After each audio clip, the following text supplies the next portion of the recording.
So picture this. Using light, just plain old light, to fight diseases. Sounds a bit like laser beams from a sci-fi movie, doesn't it? It kind of does, yeah. But it's actually a cutting-edge area of science. We were digging through some seriously cool chemistry concepts. The friend that make you the most interesting person at a party, inspired by our cocktail party chemistry idea. Right. And this whole thing about light-activated therapies for, like, cancer just jumped out. It's genuinely fascinating. It really is. I mean, the elegance of it, being able to harness something as fundamental as light to selectively target, eliminate disease cells while leaving the healthy ones pretty much alone.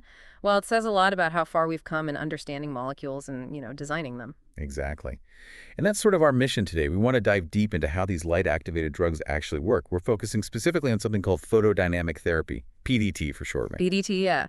Think of it as a really precise way to treat disease. At its core, photodynamic therapy uses these special molecules, photosensitizers, and then a precisely aimed light source. Okay, so when that specific light hits those photosensitizers, it kicks off a whole process that leads to the destruction of the targeted diseased cells. And crucially for you, the patient, it minimizes damage to the surrounding healthy tissue. That's the goal. Okay, right. So these photosensitizers are like dormant agents. They're just floating around, harmless, until they get their specific signal, that particular wavelength of light, and then bam, they switch on and fight the disease. Precisely. They're designed to be inert, basically harmless, until that light energy is applied. What's really fascinating here is the control it gives us. Control? How so? Well, we can choose photosensitizers that tend to build up more in diseased tissues than healthy ones. And then we can shine the light with remarkable accuracy just onto those specific spots. Which is a huge deal, surely, when you think about the sort of collateral damage from some older treatments. Absolutely. Now, you said cancer, but it's not just for cancer, is it? I thought I read something about other uses. You're right, yeah. While a lot of the research is focused on oncology, PDT has shown real promise in treating a variety of other conditions, too. Like what? Well, think about common skin issues like acne, even psoriasis. Targeted light activation can be very effective there. It's even being used in ophthalmology for eyes to manage age-related macular degeneration, which is a major cause of vision loss for many people. Wow, okay. That's quite a range. So this isn't some brand new idea just invented last year, then. It must have a history. Oh, definitely. The basic idea actually has roots stretching way, way back, ancient Egypt, believe it or not. Really? Ancient Egypt? Yeah, they apparently use sunlight combined with certain plant extracts, maybe, to treat skin conditions like vitiligo. Of course, their understanding of why it worked was, let's say, limited. Right, not quite the molecular level understanding we have now. Not quite, no. The more scientific basis started to emerge in the early 1900s. There was a German scientist, Hermann von Teppinger. He noticed that certain dyes became toxic to microorganisms, but only when exposed to light. That was a key observation. Ah, so light plus something equals toxic. Basically, yes. That was fundamental. Hmm. Then, if you fast forward to the 1960s, that's when we saw a really major breakthrough with something called hematoporphyrin derivative, or HPD. HPD, okay. This was really the first photosensitizer that showed genuine potential specifically for treating tumors. So yeah, while today's applications are super advanced, the core concept has been kicking around for quite a while. Okay, this is where it gets really interesting, especially for those cocktail party chats. We started looking at some specific molecules, and this name kept popping up, texafrin. What's the story with these? Are they related to that HPD thing? They're related in concept, but they're a distinct class. Texafranes belong to a group called expanded porphyrins. Now, you've probably heard of porphyrins. They're vital in nature, like the heme in your blood, chlorophyll in plants. Right. Involves in carrying oxygen and photosynthesis. Exactly. Texafranes are synthetic cousins, you could say. They're structurally similar, but a bit larger, and they have some unique chemical properties that make them really interesting for medicine. And one of those unique things is how easily they can be reduced. You mentioned that. Why is that important? Precisely. That ease of reduction is key. It lets them act as what we call redox mediators. Redox mediators. Yeah. Okay, break that down a bit. Think of them as electron shuttles. They can accept an electron easily and then pass it on. In the presence of certain things inside cells, reducing agents like vitamin C or NADPH, and crucially oxygen, they can kickstart the production of reactive oxygen species, ROS. ROS, right, reactive oxygen species. We hear about those often in a bad context, like causing damage. They can, yes. But here, in this therapeutic setting, we're harnessing that damaging potential. Yeah. These ROS, things like superoxide and hydrogen peroxide, are highly toxic to cells. The whole point is to generate them specifically inside the disease cells to trigger their self-destruction. Ah, turning the cell's own chemistry against it. Clever. It is. And there's one particular taxaferin that's been studied a lot, motaxifin, gadolinium. That's a mouthful. It is. Motaxifin gadolinium, sometimes just called compound 1 in papers. It's a modified gadolinium taxaferin. It's been a major focus, especially for Professor Jonathan Sessler's group down at the University of Texas at Austin. Pharmacyclics, Inc. also developed it further. Okay, Professor Sessler, UT Austin. Got it. Right. So how does this motaxifin gadolinium actually work? What's the mechanism they think is happening? So the proposed mechanism is pretty neat. Once motaxifin gadolinium gets inside a cell, it's thought to accept an electron from some of the cell's own reducing molecules, things like ascorbate, which is vitamin C, and NADPH, which is involved in metabolism. Okay. This electron transfer forms a reduced taxaferin radical. This radical intermediate then reacts really quickly with oxygen that's present in the cell. And that makes the ROS. Exactly. It produces superoxide, which then gets converted pretty fast into hydrogen peroxide. And hydrogen peroxide is a known trigger for apoptosis. Apoptosis programmed cell death. So the drug basically tricks the cell into killing itself using its own internal chemistry and oxygen. That's the idea. It hijacks the cell's reducing power to generate the toxic agent right where it's needed, like a Trojan horse, as you said earlier. Yeah. And didn't you also say it shows up on MRI scans? That seems useful. Yes, that's another really interesting aspect for you as a potential patient, because it contains gadolinium third, which is paramagnetic. Meaning it interacts with magnetic fields. Correct. It acts as an MRI contrast agent. It makes the areas where it accumulates brighter on the MR image, so doctors can actually see where the drug has gone in the body. And it's selective, right? It Yeah. goes more to the tumor than the normal tissue. That seems critical for avoiding side effects. Absolutely crucial. MRI studies have shown it really does prefer to accumulate in tumors. We're talking ratios of up to maybe 9-to-1 tumor versus adjacent normal tissue. And in some specific cases, like brain metastases, it was reported as high as 50-to-1. 50-to-1, wow. Yeah. And what's also interesting is that studies suggested that giving multiple daily injections seemed to increase the amount that built up in the target tumors over time, so you can potentially load the tumor up with it. That kind of selectivity is exactly what you'd want, compared to older chemos that just hit everything. It's a major advantage they were aiming for, definitely. Minimizing that systemic toxicity is key. Okay, so that's motaxifin gadolinium. But there was another taxaferin you mentioned, lutetium taxaferin Lutex. How's that one different? Right, Lutex, or lutetium taxaferin, also developed by Pharmacyclics. This one is designed more as a traditional photosensitizer for direct photodynamic therapy. Meaning it needs the light activation we talked about earlier. Yes. Unlike the motaxifin gadolinium, which uses the cell's internal chemistry. Exactly. Lutex is activated by an external light source of a specific wavelength. That light energy kicks the Lutex molecule into an excited state, and that's what leads to the generation of those cytotoxic reactive oxygen species, primarily singlet oxygen in this case. Okay, so light hits Lutex. Lutex makes singlet oxygen kills the cell. That's the simplified version, yes. Yeah. And the studies looked promising. Preclinical work in animals showed really remarkable PDT activity. And in people. It went through a phase I clinical trial for metastatic tumors that had spread to the skin or just under it, and the results were encouraging.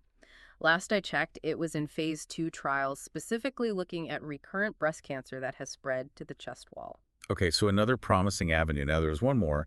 XCY injection, also gadolinium-based. Yes, XCY, also a gadolinium taxaferin from Pharmacyclics. But its main role is different again. It's being developed primarily as a radiation enhancer. A radiation enhancer. So it makes radiation therapy work better. That's the goal. The idea is to make tumor cells more susceptible, more vulnerable to the damaging effects of standard radiation treatment. How does it do that? Does it, interfere with the cell's repair mechanisms or something? That's part of the thinking, yes. It seems to potentiate the effects of radiation. Animal studies across different tumor types showed that combining XCY with radiation led to significantly better tumor control, even complete responses in some models, compared to radiation alone. And importantly, this was seen using drug doses and radiation levels similar to what might be used clinically. Okay, and the human trials, what did they show? There was a phase I trial specifically in patients with brain metastases. The results suggested that adding XUI trena to standard whole brain radiation therapy improved survival and seemed to provide better local tumor control, meaning the radiation was more effective at shrinking or eliminating the tumors within the brain. And presumably, like the motexifen gadolinium, it selectively accumulates in the brain tumors. Yes, the MRI data from that trial confirmed it. XUY-TRN showed selective uptake and retention within the brain metastases, with very little accumulation in the surrounding normal brain tissue. That selectivity is obviously critical when you're dealing with the brain. That figure one you mentioned, the MRI scans, that was from this XEY-TRIN trial, wasn't it? Showing the before and after. Yes, exactly. It shows a patient with multiple brain metastases before treatment, and then scans taken about 11 months after they received the combination of radiation and XEY-TRN. You can see a really dramatic reduction in the tumors. It's quite a striking visual of the potential. It really is. Okay, so texopherenes can work via internal chemistry, like motexifen gadolinium, via direct light activation, like Lutex for PDT, or as radiation enhancers, like XEY-TRN. That's pretty versatile. It is. But I also recall reading something about linking them to other drugs, Yeah. like combining them somehow. Ah, yes, that's another very exciting area. Texfrans can be chemically joined or conjugated to other therapeutic agents. A really good example is work done on texafran platinum 2 conjugates. Platinum drugs, Yeah. like cisplatin and carboplatin, the standard chemotherapy drugs. Exactly. Drugs like cisplatin are workhorses in cancer treatment, but a huge problem is resistance. Tumors can become resistant to platinum drugs, making them ineffective. Right, platinum resistance is a massive challenge. So, researchers designed these conjugates, specifically named Cistex-42 and Oxalitex-43, hoping the texaferin part could help overcome that resistance. How would that work? Does the texaferin somehow sneak the platinum past the cell's defenses? That's essentially the idea. Studies, particularly with Oxalitex-43, showed something really interesting. They found that this conjugate could deliver similar amounts of platinum into both platinum-sensitive cancer cells and cells that had become resistant. Ah, whereas the normal platinum drug wouldn't get into the resistant ones as well. Precisely. Resistant cells often pump the drug out or prevent it from getting in effectively. By linking it to the texaferin, which seems to get in anyway, they could bypass some of those resistance mechanisms. And did that translate to better killing of the resistant cells? Yes. They observed increased formation of platinum DNA adducts. That's the actual DNA damage platinum causes inside the resistant cells treated with the conjugate. And ultimately, this led to a significant reduction in the level of resistance compared to using the traditional platinum drugs alone. So the texaferin acts like a delivery vehicle, a guided missile maybe, getting the platinum payload into resistant cells.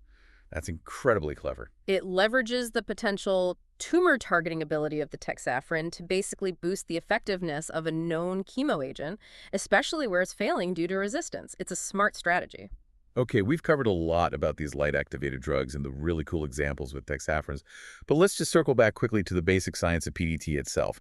How does the light actually do the damage? You mentioned type I and type 2 reactions. Right. So once the photosensitizer molecule absorbs the light energy, it gets boosted into an excited state.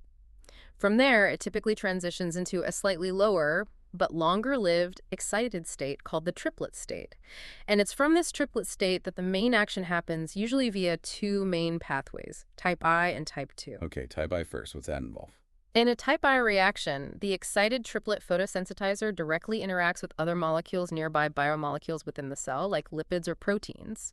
This interaction usually involves transferring an electron or a hydrogen atom. And that creates bad stuff. It creates free radicals and radical ions. These are highly unstable molecules that then react further, often with oxygen, to produce those reactive oxygen species like superoxide radicals or hydrogen peroxide, leading to cellular damage. It's kind of an indirect route to ROS. Okay, makes sense. So what about type 2? Type 2 is often considered the dominant pathway for many photosensitizers used in PDT. Here, the excited triplet photosensitizer doesn't directly react with biomolecules. Instead, it transfers its excess energy directly to ground state oxygen molecules, the normal oxygen, O2, that's present in tissues. And what is that energy transferred due to the oxygen? It excites the oxygen molecule into a highly reactive state called singlet oxygen. It's still O2, but its electrons are arranged differently, making it much more eager to react chemically. Singlet oxygen. That sounds familiar. Is that the main weapon in PDT? It's often considered the primary cytotoxic agent, yes. Singlet oxygen is incredibly reactive and has a very short lifetime in cells, meaning it reacts very close to where it's generated. And what does it react with? Oh, lots of things essential for cell survival. It readily damages lipids and cell membranes, essential proteins, and even nucleic acids like DNA and RNA. This widespread damage is what ultimately kills the cell. So whether it's the free radicals from type 1 or the singlet oxygen from type 2, the end game is causing overwhelming damage to the cancer cell. Exactly. And how well a photosensitizer works is often related to how efficiently it produces singlet oxygen, something called its singlet oxygen quantum yield. This depends on the molecule's structure and how efficiently it gets into that reactive triplet state. And when the cell gets hit with all this damage from ROS or singlet oxygen, what actually happens to it? Does it just explode? Usually not. A key outcome, and often the preferred one therapeutically, is apoptosis, that programmed cell death we mentioned earlier. Right. The cellular damage triggers internal signaling pathways that tell the cell to essentially commit suicide in a controlled way. It dismantles itself neatly from the inside out. This is generally better than necrosis, which is uncontrolled cell death that can spill cell contents and cause inflammation. So apoptosis is cleaner, less collateral damage for you. That makes a lot of sense. Aim for controlled demolition, not just blowing things up. Precisely. So looking ahead now, Huh. what's next for PDT and these kinds of therapies? Where's the research heading? Well, there's a lot of exciting work going on. One big area is combination therapies. Combining PDT with other treatments. Exactly. Combining PDT with standard treatments like radiotherapy or chemotherapy.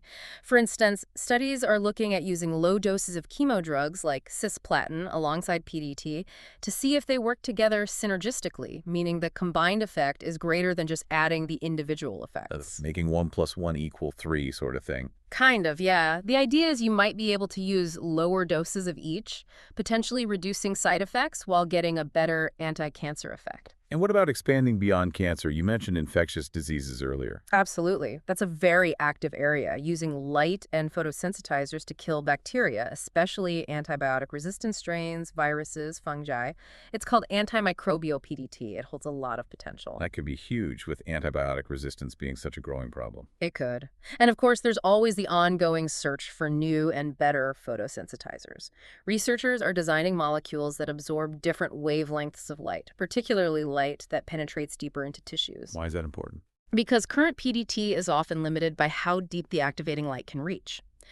If you could use near-infrared light, for example, which goes deeper, you could potentially treat larger or deeper tumors that aren't accessible right now. Ah, okay. Extending the reach.